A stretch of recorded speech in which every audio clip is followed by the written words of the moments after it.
જડ અને ચેતન. દુનિયા ઘણી મોટી છે, વસ્તી પાર વગરની છે. હાલતી ચાલતી અને જીવતી 5 અબજ ખોપડીઓ આ વિશ્વમાં આટા મારી રહી છે. કઈ ખોપડીમાંથી ક્યારે કયા વિચારનો જન્મ થશે એ કહી શકાય તેમ નથી. કેટલાક માણસો એવી વાતો વહેતી કરી રહ્યા છે કે ભાઈ મૂર્તિ તો જડ છે, જડ. આવા જડ પદાર્થોને ભજવાથી પૂજવાથી ચૈતન્ય સ્વરૂપ આત્માનું કશું લીલું વળે નહીં. જડથી તે વળી આત્માના કલ્યાણ થતા હશે? આવી ફિશિયારી ઠોકનારા માણસોને પૂછવું જોઈએ કે સિનેમા ટીવીના સ્ક્રીન પર રજૂ થતા ચિત્રો જડ છે કે ચેતન? એ જો જડની કશી જ અસર ન થતી હોય તો સિનેમા ટીવી જોવામાં કશો વાંધો ન હોવો જોઈએ.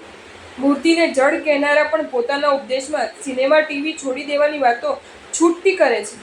ખરેખર જડની કોઈ અસર જ ન થતી હોય તો પછી નાહક સિનેમા ટીવી છોડવાની વાતો કરીને ગળું ઘસવાની શી જરૂર છે? હકીકતમાં આખું જગત જાણે છે કે જડની જબ્બર અસર છે. સારું દ્રશ્ય સારી અસર કરે છે, ખરાબ દ્રશ્ય ખરાબ અસર કરે છે. જીનબીમની અસર જોતા પૂર્વે આજના જડ ચિત્રો કેટલી અસર ઉપજાવે છે તેના કેટલાક કિસ્સાઓ અખબારી આલમના ઉવ્યારીથી રજૂ થયેલા અંતરે મૂકું છું. અમદાવાદના દિલ્હી દરવાજે બેંક લૂંટારો લક્ષ્મણ પકડાયો. કોર્ટમાં તેને સાફ શબ્દોમાં જણાવ્યું કે આ લૂંટનું કાર્ય મેં હાઈવે 301 ફિલ્મ જોઈને કર્યું હતું. ગાઝિયાબાદનો અરુણ સુમન નામની કન્યા પર ચાલુ ટ્રેનમાં બલાત્કાર કરતા પકડાયો ત્યારે કોર્ટમાં તેને જણાવ્યું હતું કે આ કાર્ય ઇન્સાફ કા તરાજુ નામની ફિલ્મ જોયા બાદ કરવાનું મન થયું હતું. નાગપુરનો સુનિલ કઝિન સિસ્ટરના દર્શના પર ઘરમાં બલાત્કાર કરતા પકડાયો ત્યારે તેણે કોર્ટમાં જજને જણાવ્યું કે તીસરી આંખે નામની ફિલ્મ મેં 4 વાર જોઈ હતી અને 4થી વાર જોયા બાદ રણજીતની જેમ મને પણ બલાત્કાર કરવાની ઈચ્છા જાગૃત થઈ હતી. હૈદરાબાદના નયને પોતાની માસી પર બલાત્કાર કરવાના ગુનામાં પકડાયા બાદ જણાવ્યું હતું કે તીસરી આંખે ફિલ્મના દ્રશ્યો મારી સામે વારંવાર તરવડતા હતા તેથી હું કાબુ ગુમાવી બેઠો હતો અને કાળું કૃત્ય કરી બેઠો હતો. મુંબઈ હાયર સેકન્ડરીમાં ભણતા બિમલ ગુપ્તાએ પાડોશીની છોકરી ઉષા પર કરેલા બલાત્કારની કબૂલાતમાં જણાવ્યું હતું કે મિનર્વા ટોકીઝમાં મોર્નિંગ શોની ફિલ્મ જોઈને મને આ કાર્ય કરવાની પ્રબળ પ્રેરણા મળી હતી.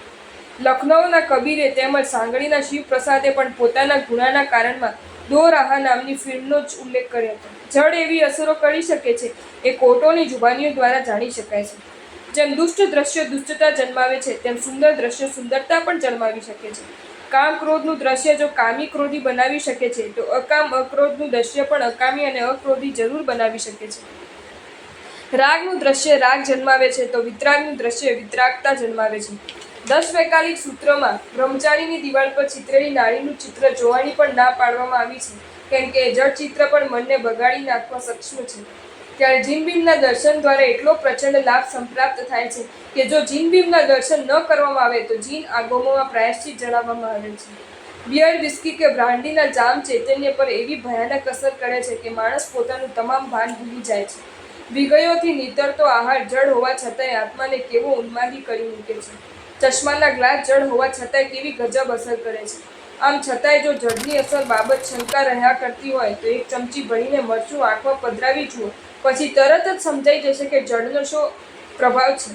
ઓ ભાઈ, માત્ર મૂર્તિ જ જડ છે એમ નહીં, સાધુ સાધ્વીજીના વસ્ત્ર પાત્ર આદિ ઉપકરણો પણ જડ છે.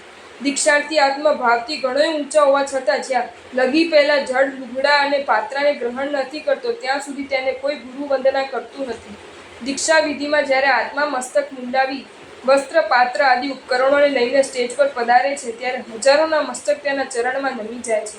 એ પુણ્ય પ્રભાવ એણે ધારણ કરેલા જડ એવા વસ્ત્ર અને પાત્રનો છે એ વાત ભૂલાય નહીં. હા, આમ પરમાત્માના પ્રતિમાથી અચેતન હોવા છતાંય ચેતનમાં અનેક સંવેદનો આંદોલનો અવશ્ય પેદા કરી શકે છે. માટે તેની ઉપાસના ક્યારેય છોડવી નહીં. ના શિલ્પીએ પથ્થરમાંથી બનાવેલું રમકડું છે એમ કહીને હાંચી કદાપી ઉડાડવી નહીં. મૂર્તિ પૂજાની ના પાડનારા ધનતેરસના દિવસે જડ એવી લક્ષ્મીને નથી નવડાવતા? શું ચોપડાને ચાલના નથી કરતા? દુકાન ઉગાડતા ઉઘરાણે પ્રણામ નથી કરતા? શું બાપના ફોટાને હાથ નથી જોડતા? પોતાના પતિના ફોટાને પર્સમાંથી બહાર કાઢીને પેલી પ્રિયતમા વારંવાર શું નથી જોયા કરતી? મૂર્તિ પૂજાનો વિરોધ કરનારા સાધુઓ પોતાના ફોટો પડાવીને શું ભક્તોને નથી આપતા? પોતાના ગુરુના સમાધિ સ્તૂપ શું નથી બનાવતા? ગુરુઓની ચરણ પાદુકા અને મૂર્તિઓ શું નથી ધડાવતા? ગુરુના મૃતકની અગ્નિ સંસ્કારની ઉછામણી શું નથી બોલાવતા? એ કલેવર પર અબીલ ગુલાલ ઉડાડીને શું પૂજા નથી કરતા?